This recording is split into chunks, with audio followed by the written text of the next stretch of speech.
the word interviews, I like to say people will introduce their mistake, so yeah. Yes. Okay. Oops, speaking of mistakes, this was a deliberate mistake. Here's your PDU code. Oh, it's not there. I will make sure I get it for you and publish it. I think I was editing the slides for all of the speakers, so I will publish the PDU code in the chat. And without further ado, Frank, over to you. Great. Okay. Thank you very much, Brian. Great. Welcome, everybody. Just a reminder what Brian said about the microphones off. If someone is helping me because there's somebody talking there, I think, can we close down that microphone? Yeah, I'm Great, working on it's gone. Fantastic. Good. Right, you're all very, very welcome. The recording is on, I see, which is great. Now, this is the second year we're doing this. Brian really liked what we did last year with this session. So he said, Frank, okay, can you do it again? And thank you, Brian, for asking me back. And then, of course, I went out asking people to share a mistake. I did actually ask a lot of women as well. But as we just pointed out, women don't really make mistakes. So it's all men who are introducing. So I did do my best to go out and find one. I even helped them to make mistakes or get them some ideas, but okay. So, right, as again, yeah, use the chat service. If Brian, can you remind me to use the chat service as well in case I don't look at it later, because maybe I get carried away. I will indeed, that's my job. Okay, good. So how this is going to work, I'm going to ask people to introduce their mistake. They will spend less than 2 minutes introducing it. Then perhaps we can have a short discussion on it, but I want to move on. One of the mistakes from we did last year was that I think I didn't inform people enough, and one person took 6-7 minutes just to get the story out, So we're going to keep it short just to get the gist of it, and then we can discuss it a small bit and then move on. Okay, so I got my stopwatch here. Right, in alphabetical order, actually the name is written at the top. Eric Leung, can you come on your screen and share how you screw it up in life? That would be really good for us. Eric, the floor is yours. Yeah, thank you very much, Frank. Yeah, I definitely screwed up once in my life. So the one I want to share with you guys was back in 2013, and I just recently started in a new company at a pharma supplier. And I said, like, okay, I want to prove myself. I want to be the best project manager who ever entered this place. So I went in, and there was a new client who set a very tight deadline. And if you put all the activities in sequence and everything optimized, we could never make that deadline. And I spoke to my sponsor, and my sponsor started like something that you might recognize. Does it really need to take that much time to do that? You took a bit too much buffer there. Eric, you took too much time for the shipping. And at the time I said, like, should I say something or not? And then in the end, the project got sold with that very tight deadline. And of course, we never made that tight deadline. And what I want to share with you guys from that mistake was that it's not only enough to share a list of risks whenever you crash a timeline. It's also our job to have the courage to say, look, sponsor, what you're posing here is not in line with reality. And I just remember those days that as a junior, you need to develop that sense of you're not here to play the good news show. You're here to help people to see the reality of things.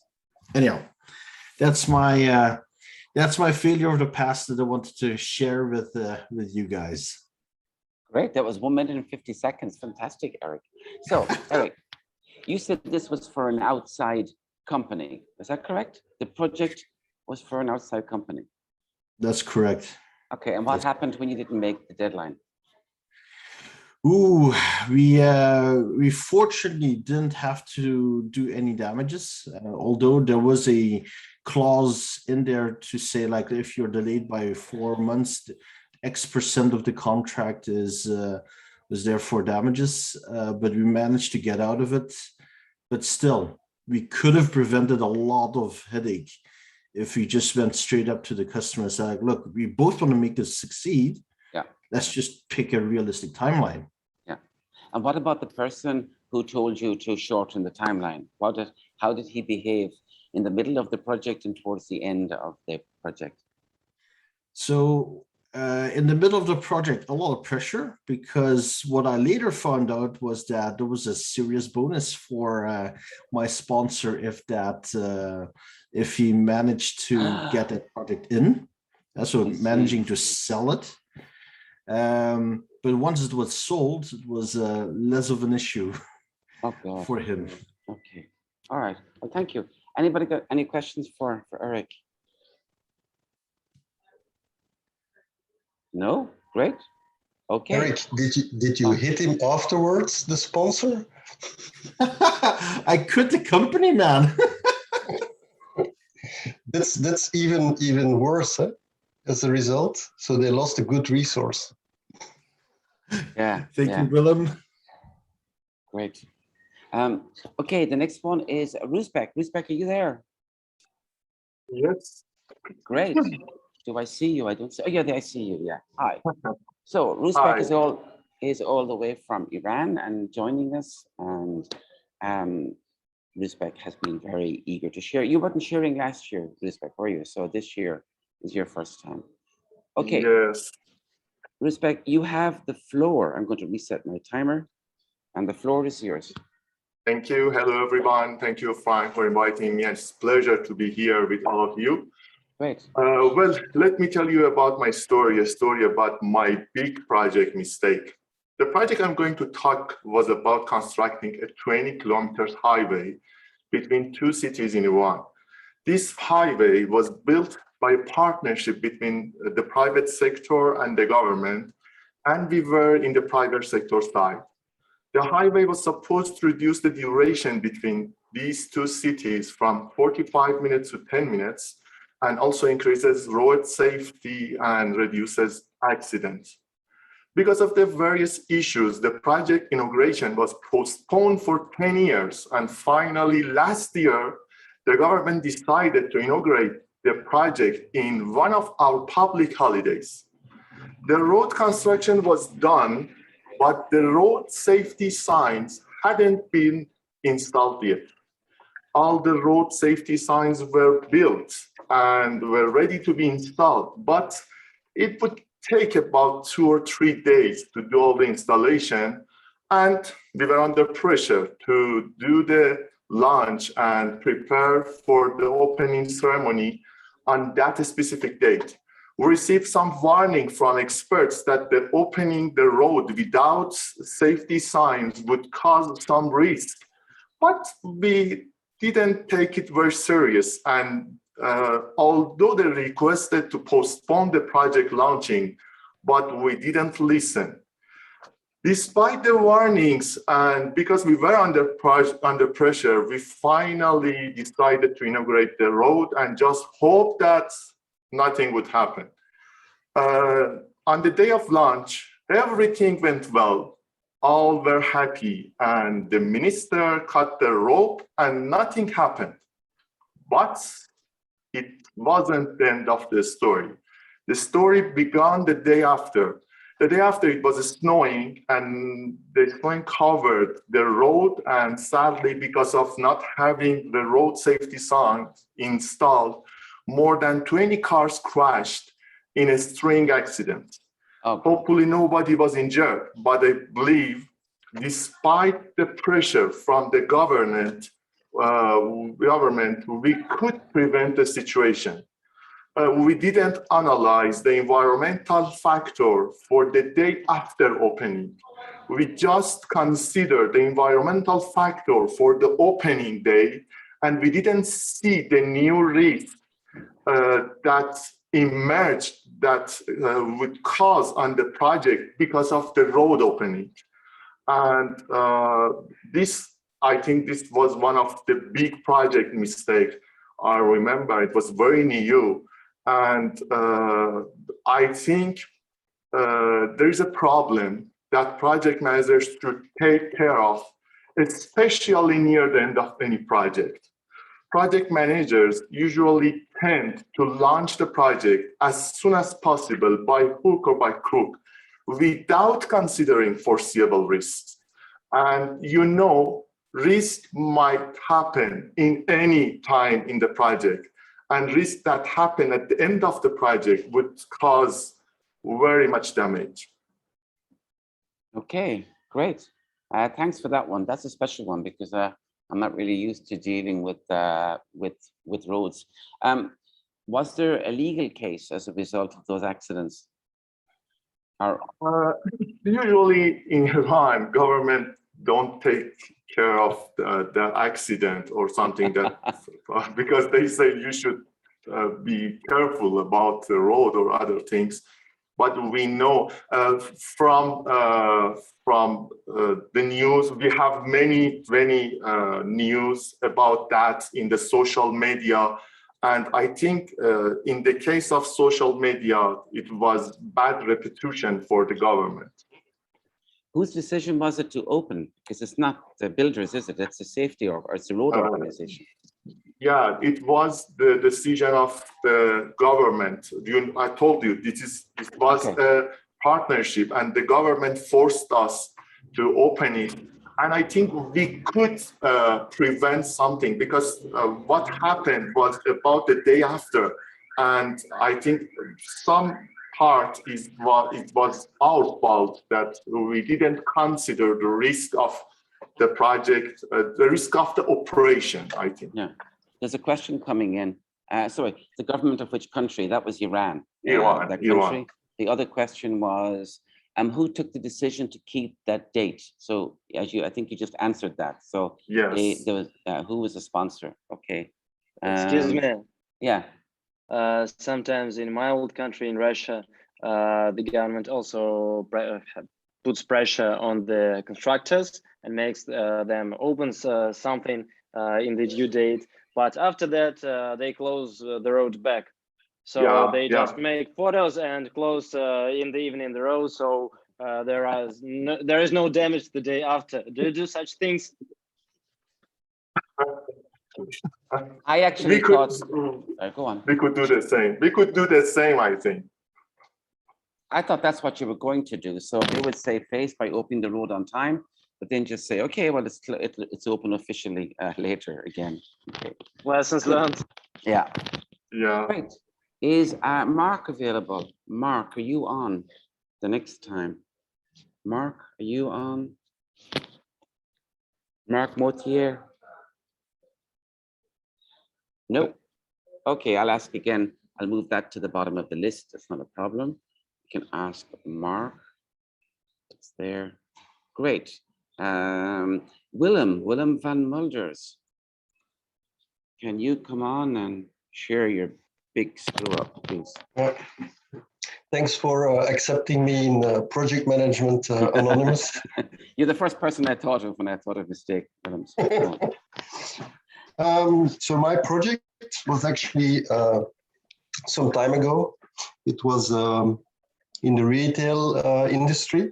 It was setting up a web store, one of the first in for the retail. Okay. It was for the IT component. The project had already started, and what had happened that they didn't get the buy-in from the board of directors. So we got a lot of resistance to the change because the board was really scared that the web stores would take over their normal business. So they did everything to block the project. So the delivery points, we couldn't use the stores. The suppliers that were normally used, we couldn't use. We were really blocked at every part and every corner of the project. It was really a pity because of that, the project died really silently. And some years after, you saw Colruyt coming out with Collect and Go and all those other initiatives. I don't know if anybody here heard about the Ready Web Store. No. and that was the GEB project, which actually was Carrefour at the time. So what I've learned from that is it's really hard to get buy-in for your project once it is started. So if you didn't get buy-in and it started, it's really, really hard. You should make sure that all your stakeholders are identified, because apparently the sponsor didn't bother to see his fellow board members as stakeholders in the thing. What I would do is do a proper project intake and look at all the different components, and then start asking why we are doing the project, who is the sponsor, do we have all the stakeholders on board, and to avoid this. Because the result of this was that all the money was spent and no result was achieved. Oh my God. And they were about first in the market. So it was really innovative, but they really failed. So, and then I can share something about failure, if I can. Please. Oh, the host has disabled participant sharing the screen. I didn't. Do you want to share the screen? It's possible, but if it's not possible, it's okay for me. No. Well, leave it. While we're figuring that out, I got a question. No, it's good. No, it's good, William. If you would like to share, you can share. No worries. Thank you. In my, I don't know if, wait. I see your screen. We see your screen. I need to get rid of this other screen. Fuck, how do you I see the words fail in red. Yeah, wait a second. Up. I won't take too much time. So fail. What it actually means for me, it's the first attempt in learning. So you shouldn't be afraid to make mistakes. And failure is not the opposite of success, the part of success. So in each failure, you can learn. So that's an important one for me. That's a nice one. I like that. There's also some saying that says, if something is worth doing, then it's worth doing something badly at the beginning until you get going. Mm-hmm. So I got a question for you. Because that project was not successful, then I think that the people who were trying to block the project, they were proved right, because they said, "Yeah, we told you it would be crap, I suppose," and it was crap. So because they're a retail company, they had to do their project again in the future. How long before the next version of that project came along, or did you leave the company by then? I was working as a consultant at the time for them. I was working for EY, but I don't know if Carrefour has developed something like this. I'm not really sure. Oh, okay. That they got some system like collect and go, like from Colruyt or something. I see. Okay. I should look it up. Yeah. But it's a real pity, because they really missed the opportunity to be innovative. Yeah, but I have a bit of confusion on how the project ever started up. If they were able to block the project, the upper management, shouldn't they have the decision to start the project as well? Yeah, but they got afraid because they didn't want to share the resources for the project. Okay, great. Any questions? Willem, according to me, Carrefour has that. Mm-hmm. Yeah, but obviously not the best. I'm working mostly for Albert Heijn and Deleuze. But obviously Collect and Go of Colruyt is the biggest one. Mm-hmm. Yeah. But we were doing that with GEB group at, I think it was 98. So that was revolutionary then at that time, I think. They really fucked up. That's a long time ago. Okay, the next person. Sorry, yeah, I have to go on. So the next person. Now, I just told you just where I am. I'm on a battery at the moment. I'm 58%. I think that I can make it. So, but I'm keeping an eye out for a plug that I can plug into and move someplace. So I can do that in a moment. So the next person who's on, you have to help to pronounce your name. That's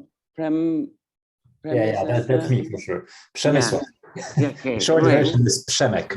And some people just call me Mr. P because of my name, obviously. Okay, Mr. P, that's easy. So I met you for the first time at the PMI conference in Gdańsk. Was that correct? Yes, in Gdańsk. In Gdańsk. Okay, great. So please share your big screw up with us, please. Sure, happy to share. Happy to be there to hear. So I was thinking about one of the technology integrations I was running. So after acquisition that Thomson Reuters Corporation was doing at one moment in time, I was leading the technical integration for one of the companies, and it was quite spread around 5 continents, 12 offices, 4,000 people across the world. And I was taking it over. So it was not that I was kicking off and starting the new project. I was taking it over from a different PM. And it looked very well prepared. All the plans were there. You would have the plans, the list, some risks identified, the natural progress, the team in happy state, and so on. Everything looked quite well. So I reviewed all of those things. I discussed with the previous PM, I discussed with the team, and basically moved into kind of just let's go with the plan as it goes. And as things are, if we do have any scheduled meetings or reviews, we should go there and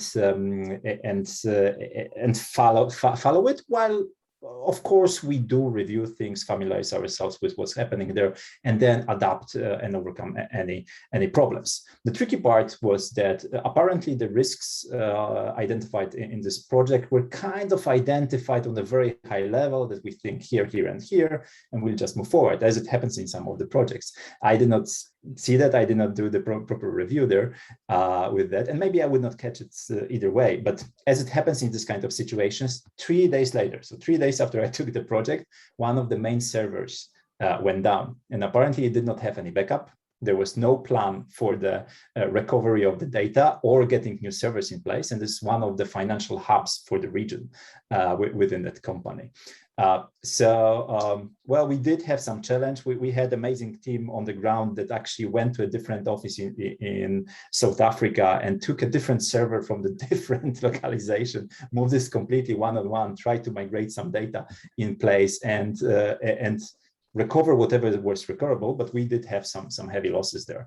And my learning from that is, while obviously those things may happen, is that whenever, especially my learning for taking over the projects by actually setting them up as well, is make sure that I understand that what are the high impact risks and key critical systems in place that are there. And if you know they are recreditable, by that I mean, if you lose them, then basically a lot of business is going down, then you should have immediate plan to address those things, rather than assume that, okay, if from the risk analysis it's not that bad because probability is really low, you should not do that. So this is something that, well, we did have challenges with that.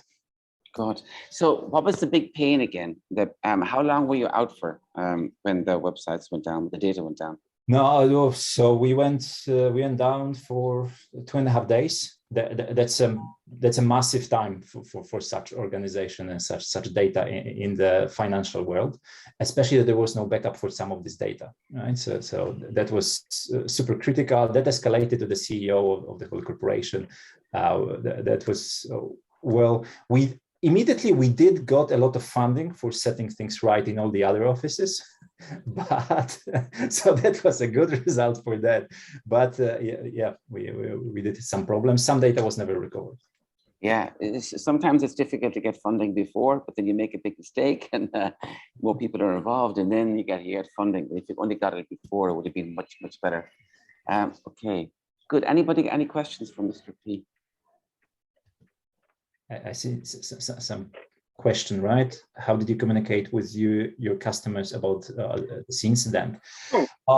Oh, so yeah, we did have a plan for communication and moved across with the be it key account managers or other representatives there. For some high volume customers, we actually did have someone from the exec team going and explaining the situation to make sure that they feel that they are treated with the seriousness of the situation. And then we did prepare some of the recovery plans, that's one, and some workarounds on how the data could be used and how it could be moving forward. It's not that majority of this information was customer data per se. It was our data that we were using to provide some services for our clients. Okay. So with that, we were able to mitigate that, but by quickly buying some additional databases, by moving things around, by basically crushing workload for some of the teams and moving things forward faster than previously. Oh, great.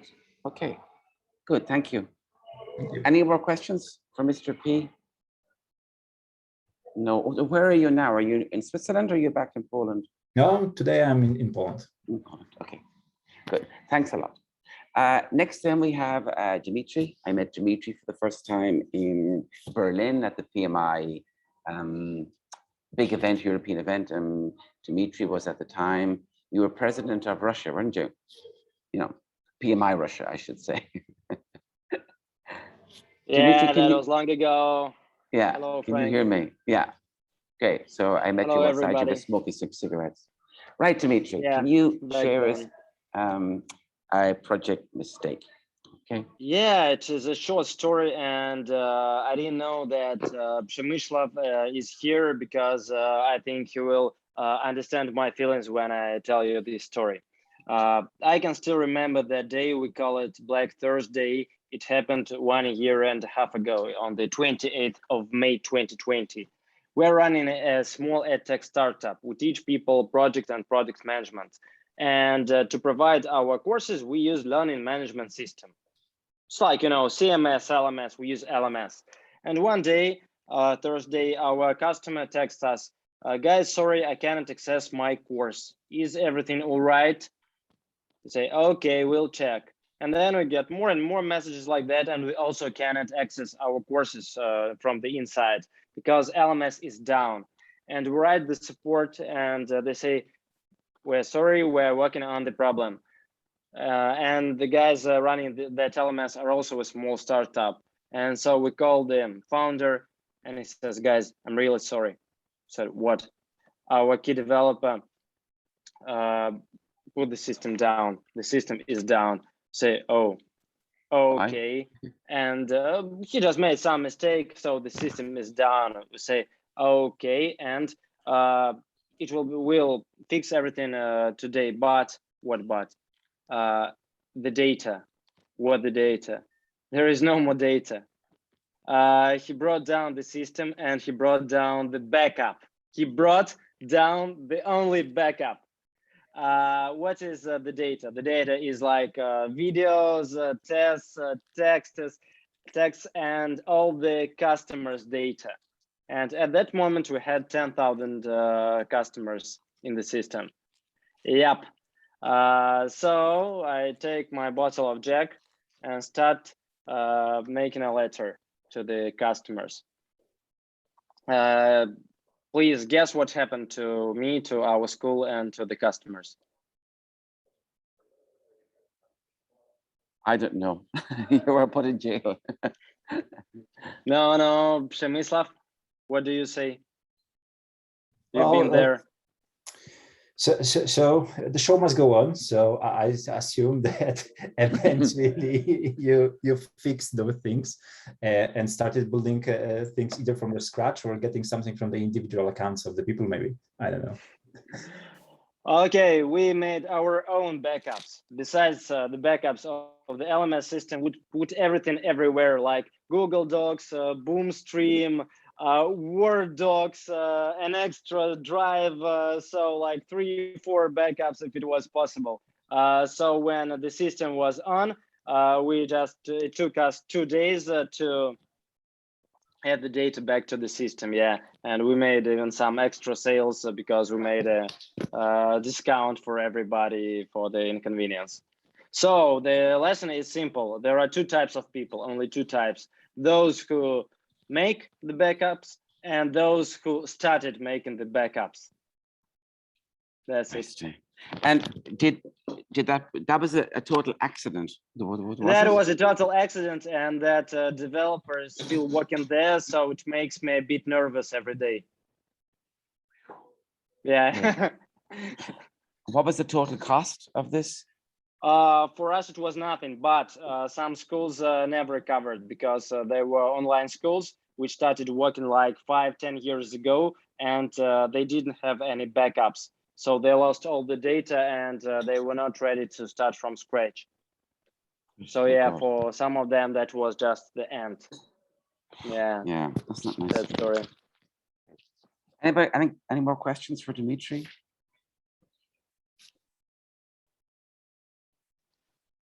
There's still some suspicion in the audience that it was intentional. As far as I know, not. But yeah, I don't trust that guy either. But he's still there, and they're still your provider as well, are they? They're still there, yeah. Okay, but now you take your own backup anyway, to be sure. Well, we have even more backups now. Now we have 2 LMS. Great. I think by the way you presented it, maybe you gave a small little hint that it might have been malicious. So that's why I asked that question. So someone likes my chair. Thank you. I've moved, and this suits me. It's really cool, and I have my power now, so everything's going good. Great.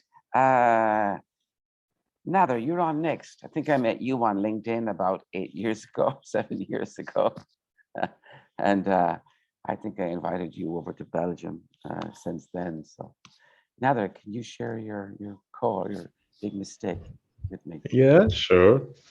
Oh, so, sorry, Nader. Before you start, Nader has only ever made one mistake in his life. So this is the one. Saying yes to Frank. This is a really good one. It doesn't mean that I've not made any other mistakes, but this is really good, in my opinion, at least. Okay. It's about the quality of the mistake. Yeah, right? Yeah. It's all about quality. Yeah. Good. You're on.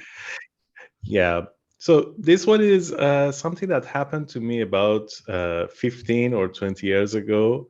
And at that time, I was working for an engineering company.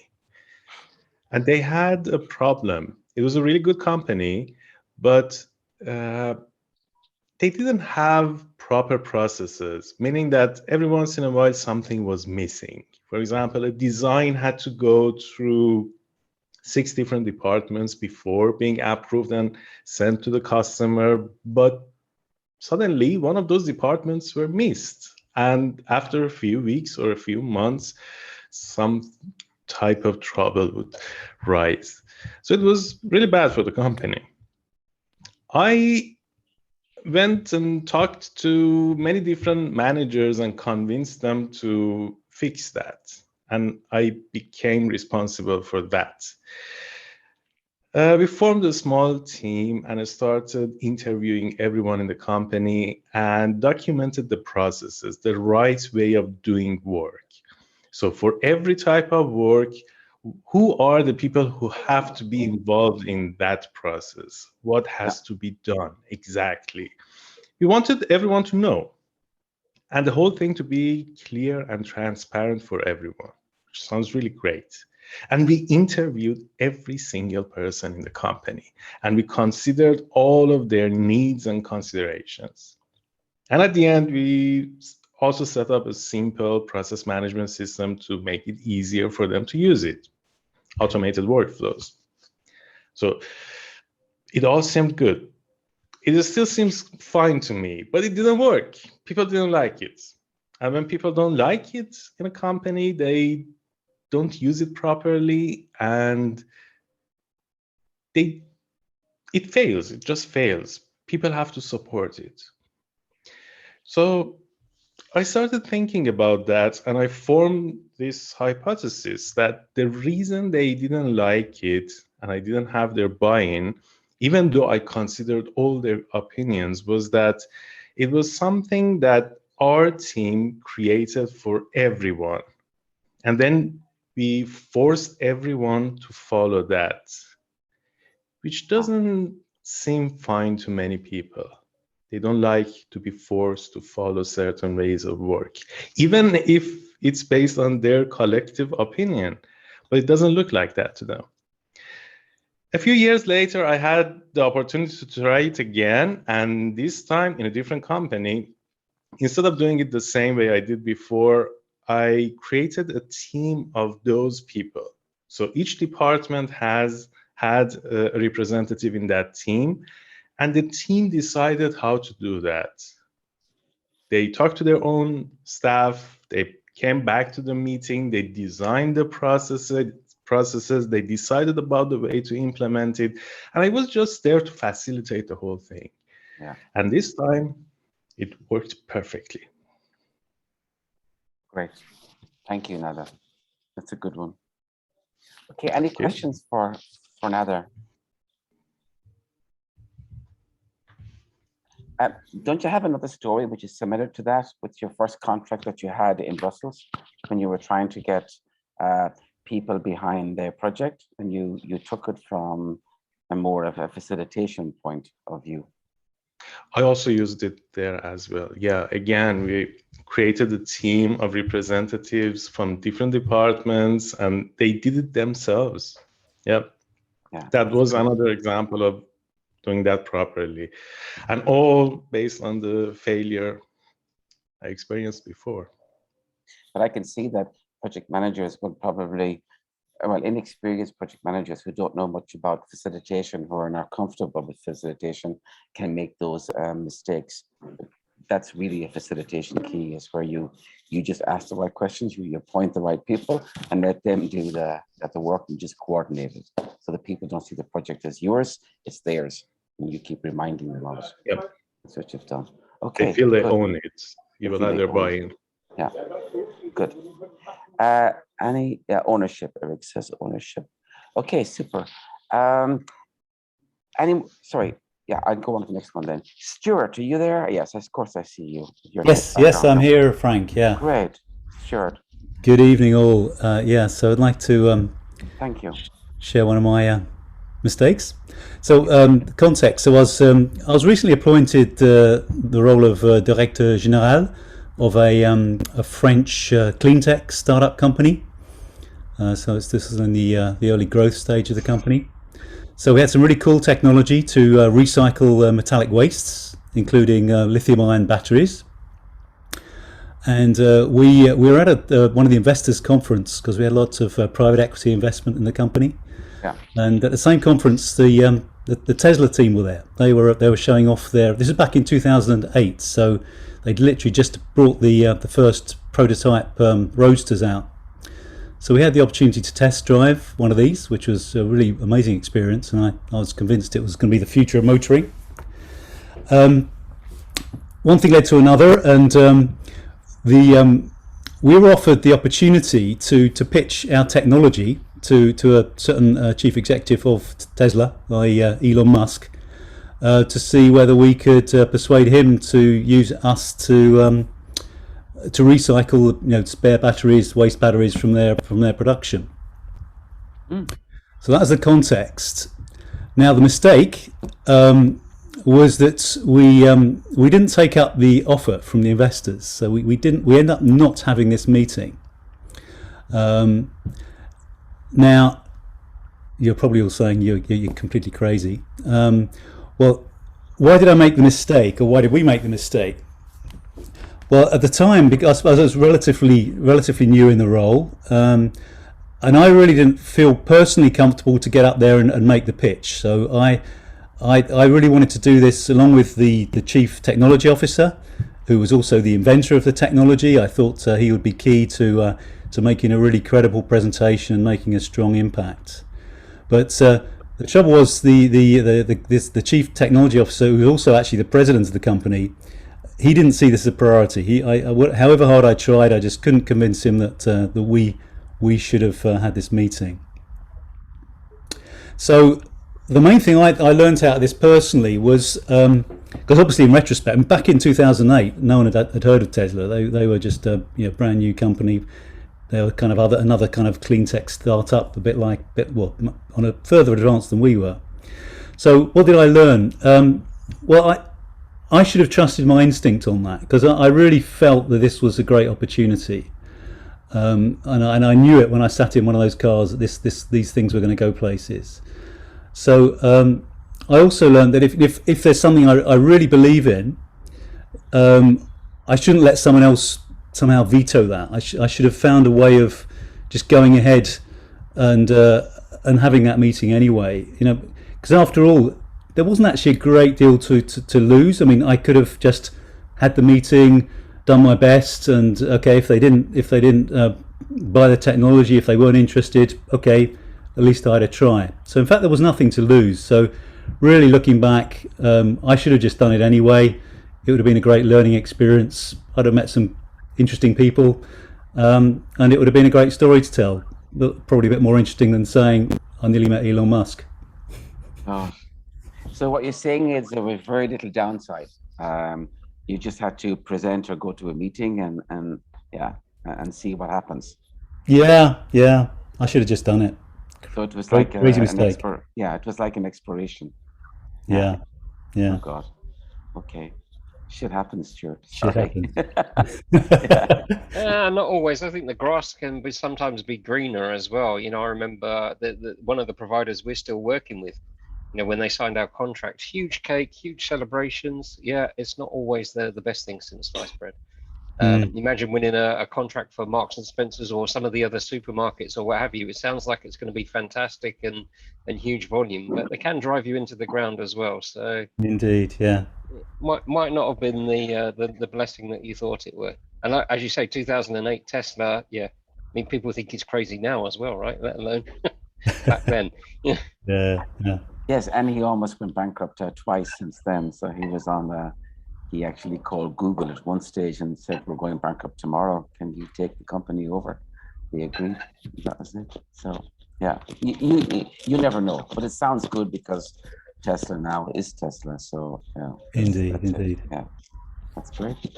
Okay, fantastic. So we got everybody, I think so far, which is good.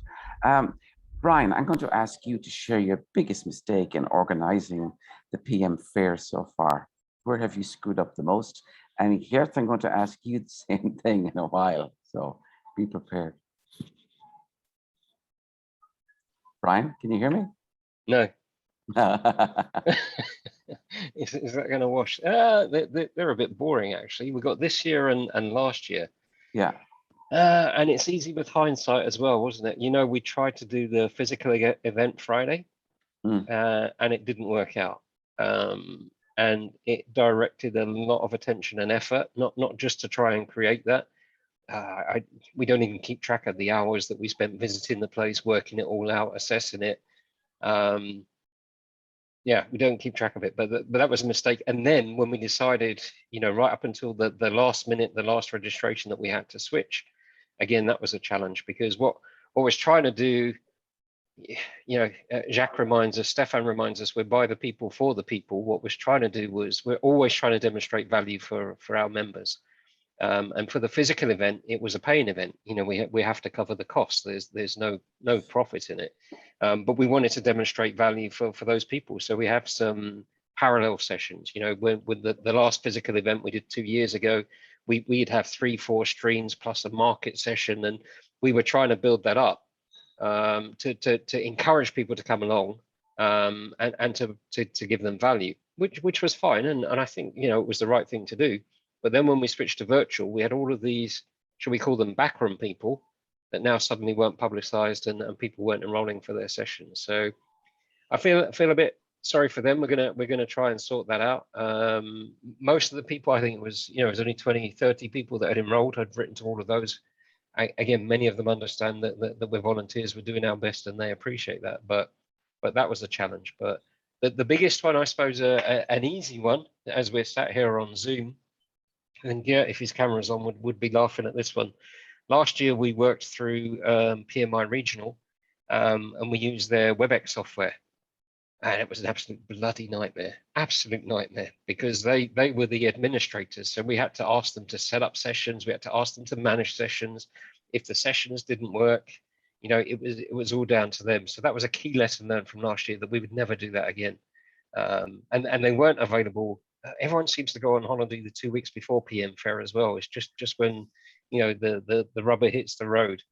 So we would never ever do that again. So this year we're on Zoom, as you can see, because our colleagues in Luxembourg, they use Zoom, and have to be careful because Xavier's going to kick me out if I say too many things. And we've already had issues. We thought this would be nice and easier. The guys in Luxembourg have done agile weeks, etc., etc. So it would be fine. But we've had a couple of issues where people were logged in, blocked out, etc., etc. And the stupid thing is, we took Jacques was busy today, so I took an executive decision that we bought a license for. Gert kindly bought a license for Belgium, so that we could have parallel sessions and 2 co-hosts. How much did that license cost? How much did it cost? Yeah, they don't cost much. It costs $15 for a month. Crazy, and yet the amount of grief it caused us. So yeah, we're just taking that decision to sort out the sessions. Yeah. But yeah, trying to do the right thing, guessing in uncertain times. How long do you leave it? What's the right time? That was a tough one. Can I ask you one question? So now you have known that we couldn't have had the physical day on the Friday. If you knew what happened and you had to relive the last, let's say, 4 months, what would you do now? Would you try to do something else to make sure more people will come, or would you just say, no, it's going to be an online event? No, I would have gone on. I mean, it goes back. If you look at it now, I'm not in the office. I'm at home. I haven't been in the office since March the 13th, and yet we expect 240 people to turn up to a live event. Yeah. I was sure people would come because it's a chance for them to get out. I really was sure. And the difficulty we have now, did we make it easy for them not to come out by having the virtual events? So again, next year, do we say no virtual, only physical to encourage them? Or back to our motto, by the people, for the people? If this is what they like and this is what they want, should we do virtual and focus on something else physical?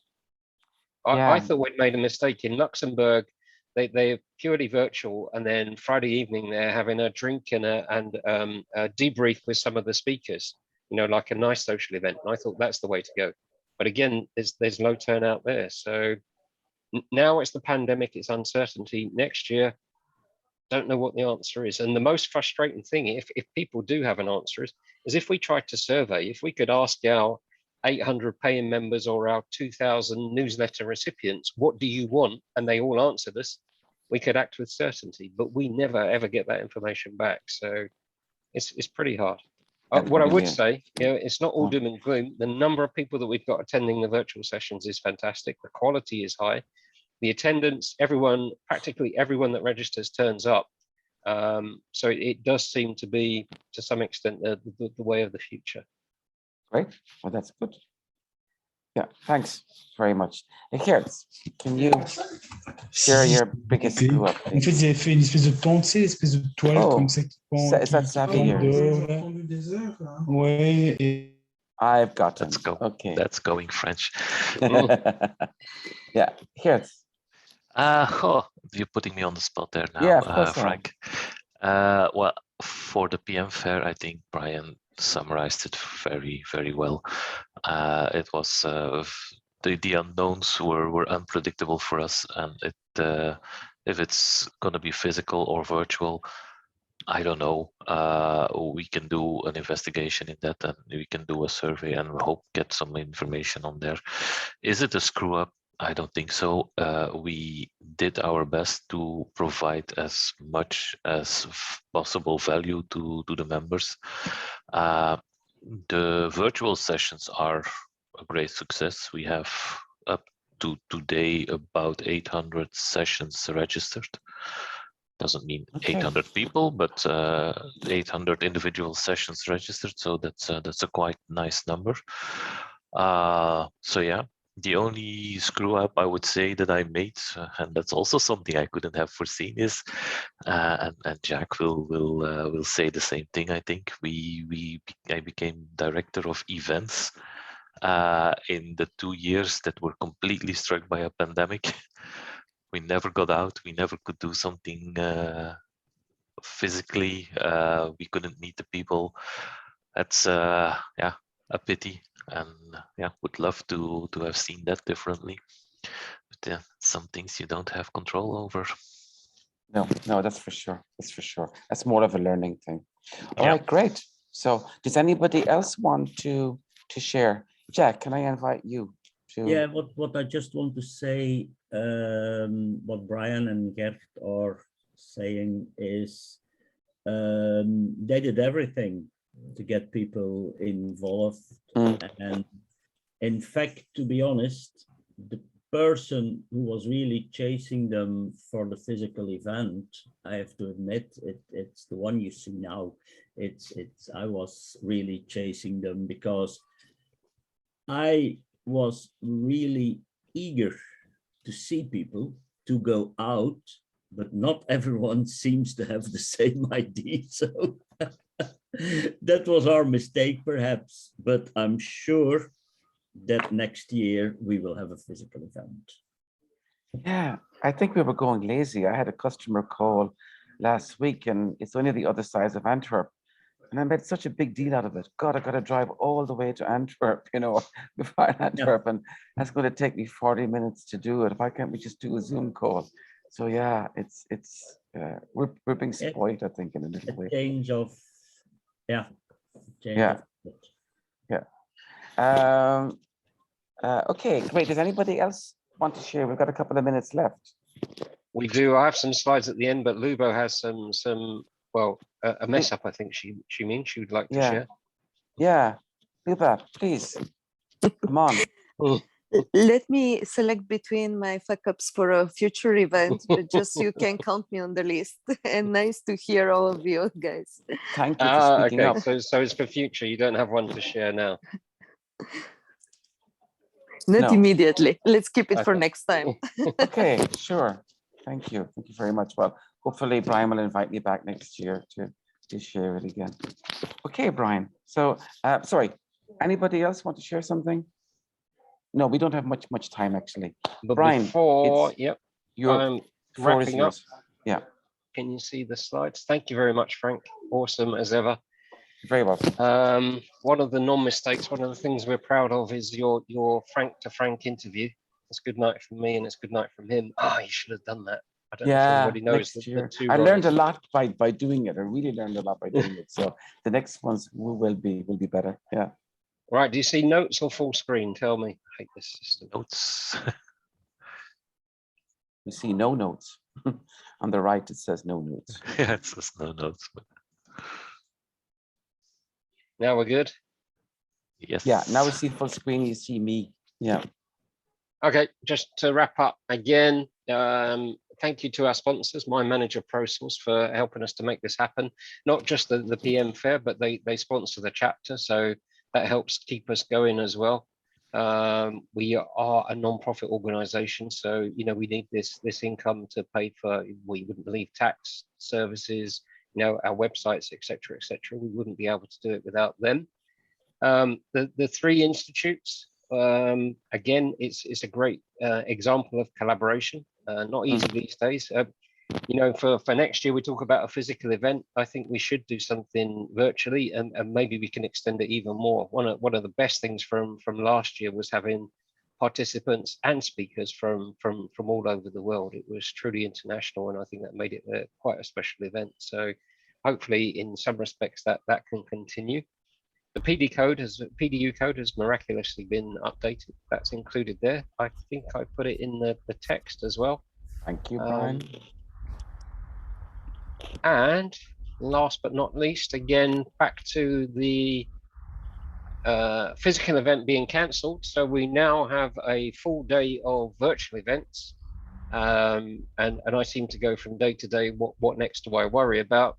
We have some of these people. Ruth, for example, is having a diversity and inclusion workshop. She was especially reserved for one of our breakout rooms to add value. So we have some low attendance there.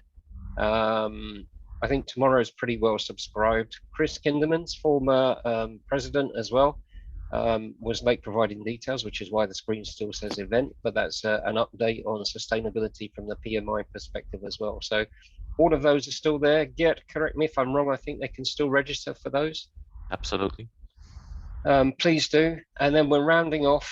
I don't know if people have noticed, but I've been enjoying a Westmalle today. As the week progresses, I'm getting more and more relaxed. On Friday evening, kick off the weekend, we will be meeting our invisible president. Again, he's alluded to it there. 2 years as president with no social events or interactions. So Jack's going to share a few stories with us about how he got into project management, and then have a chat. So all of those sessions are available if you all want to join them.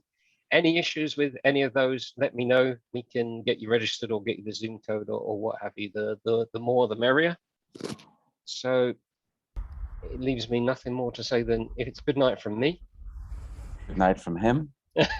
Thank you very much, Frank, for for this, for your interviews, and for everybody for sharing. Excellent session. Thank you. Great. Bye bye, everybody. Thanks all. Bye. Thank you. Bye. See you tomorrow. Thank you, everybody. Bye. Thank you all. Bye-bye. Stuart, well reminded. Stuart's session tomorrow as well. So yeah, be there or be square. Yes. Today was the mistakes. Tomorrow is the polished performance about how we secured the Tesla contract. If only. What I did instead. You'll find out what I did instead. Super.